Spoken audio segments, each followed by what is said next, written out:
Samajwadi party कार्यालय के पास लगी होर्डिंग, 9 का संदेश 27 का जनादेश, पीडीए के अखिलेश होर्डिंग। सपा नेता किसान सेठ ने कार्यालय के पास लगाई होर्डिंग। उपचुनाव के बीच यूपी की राजनीति में पोस्टर वॉर जारी, 27 का सत्ताधीश जुड़ेंगे तो जीतेंगे नारे के साथ लगी थी hoarding.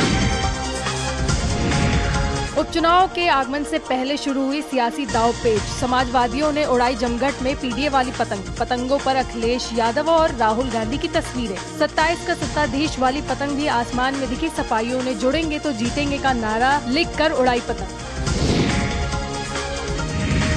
Deputy CM Keshav Prasad Maurya ने एक्स पर किया पोस्ट। केशव ने लिखा, अखिलेश यादव का पीडीए परिवार डेवलपमेंट एजेंसी, असल मकसद सिर्फ अपने परिवार का विस्तार करना। टिकटों वाली लिस्ट में चाचा भतीजे और करीबी नजर आते हैं। पीएम मोदी लोकतंत्र की बुनियादी मजबूती को आगे बढ़ा रहे हैं। सपा का पीडीए का मतलब है सिर्फ परिवार का विकास, भाजपा का लक्ष्य लोकतंत्र का विस्तार। परिवार मॉडल विकास मॉडल का फर्क जनता समझ रही।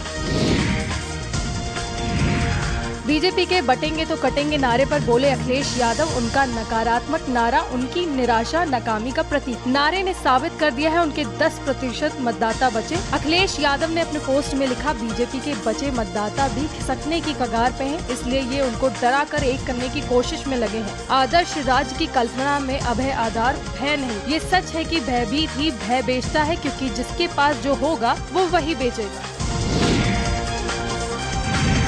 उपचुनाव को लेकर बीजेपी और सहयोगी दल एक्टिव। मीरापुर में 6 नवंबर को जयंत चौधरी करेंगे प्रचार। 9 नवंबर को सीएम योगी आदित्यनाथ की होगी जनसभा। जयंत चौधरी 6 नवंबर को गांव में करेंगे प्रचार। सीएम योगी की मुरैना और मीरापुर में होगी जनसभा। 4 नवंबर को भूपेन्द्र चौधरी करेंगे बूथ कार्यकर्ता सम्मेलन। इसके अलावा 13 नवंबर को मतदान और 23 को होगी मतगणना। 9 या 10 नवंबर को अखिलेश यादव भी मीरापुर में करेंगे जनसभा। वाराणसी में कटेंगे तो बटेंगे नारे पर धर्मेंद्र यादव का पलटवार। धर्मेंद्र यादव बोले, योगी जी नफरत भरी राजनीति कर रहे हैं। हमारा देश गंगा जमनी तहजीब का इनके नारे से जनता पर कोई असर नहीं पड़ने वाला है। जुड़ेंगे तो जीतेंगे नारे पर बोले सांसद धर्मेंद्र यादव, हम लोग सकारात्मक राजनीति करने वाले लोग हैं। जमघट के मौके पर पतंग की दुकानों पर बड़ी रौनक। पीएम मोदी और सीएम योगी वाली पतंगों की खूब डिमांड। ब्रजेश पाठक, दिनेश शर्मा के फोटो वाली पतंगों की भी मांग। आसमान में नजर आ रहे मोदी योगी की पतंगे। जमघट पर पर्यावरण को सुरक्षित करने का भी दिया गया संदेश। वाराणसी में यूपी के पोस्टर वॉर को लेकर बोले मंत्री ओपी राजभर, सपा में मुसलमानों को धोखा दिया। 4 बार सपा की सरकार रही, मुसलमानों को धोखा दिया। इसी के साथ सीसामऊ में मंदिर के शुद्धिकरण पर ओपी राजभर बोले, समिति के लोगों को पसंद नहीं है, इसलिए शुद्धिकरण हुआ। पीडीए का मतलब परिवार डेवलपमेंट अथॉरिटी है। वाराणसी में कांग्रेस प्रदेश अध्यक्ष अजय राय का बड़ा बयान। सीसामऊ में मंदिर के शुद्धिकरण पर बोले अजय राय, हिंदुस्तान सबका है, यह हर वर्ग के लोगों का है। भाजपा आरएसएस पहले अपने मन को साफ करें, इन लोगों को अपने मन का शुद्धिकरण ही करना चाहिए।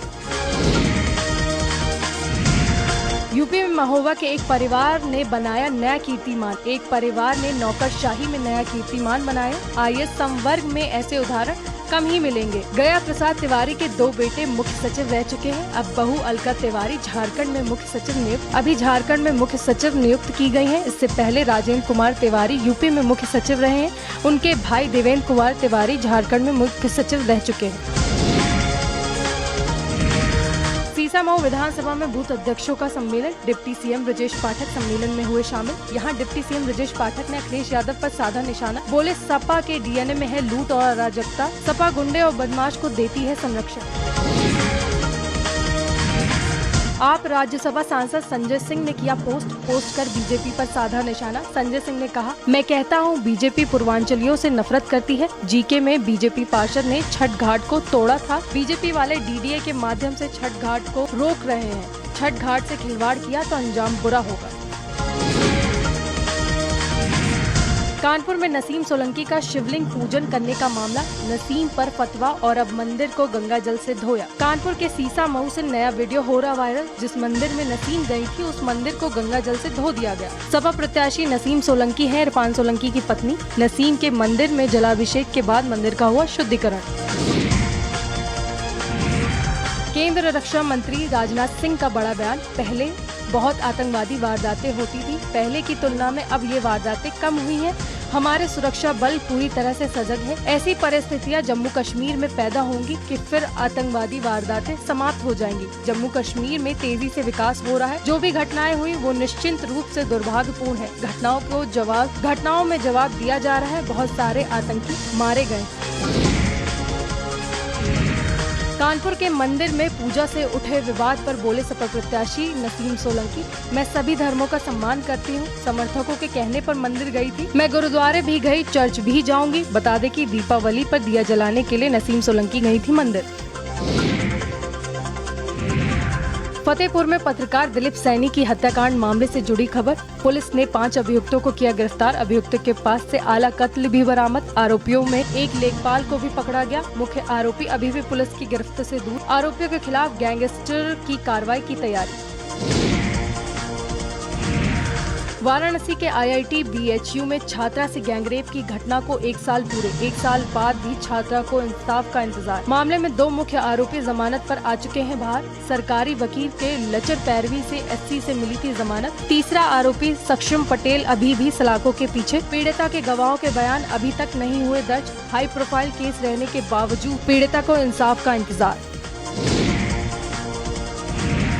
प्रदेश में पर्यटन का महत्वपूर्ण मंच बना महाकुंभ। 45,000 से अधिक परिवारों को मिलेगा रोजगार। प्रयागराज मंडल में पहली बार प्रशिक्षण दिया जा रहा। टूर गाइड का प्रशिक्षण प्रदान कर रहा रोजगार। नाविकों, street vendor, auto taxi driver को प्रशिक्षण। टूर गाइड का प्रशिक्षण प्रदान कर रहा है रोजगार। यूपी में पर्यटकों को मिलेंगे स्किल्ड और स्मार्ट सर्विस प्रोवाइडर।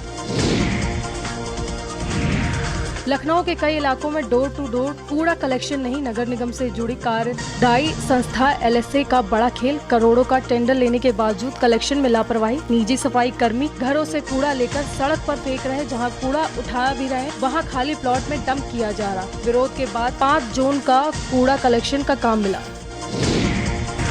बलिया पहुंचे भाजपा सांसद मनोज तिवारी। CM योगी के बटेंगे और कटेंगे नारे का किया समर्थन। पाकिस्तान, बांग्लादेश का जिक्र करते हुए कहा, हम बटे हैं तो देश के टुकड़े हुए हैं।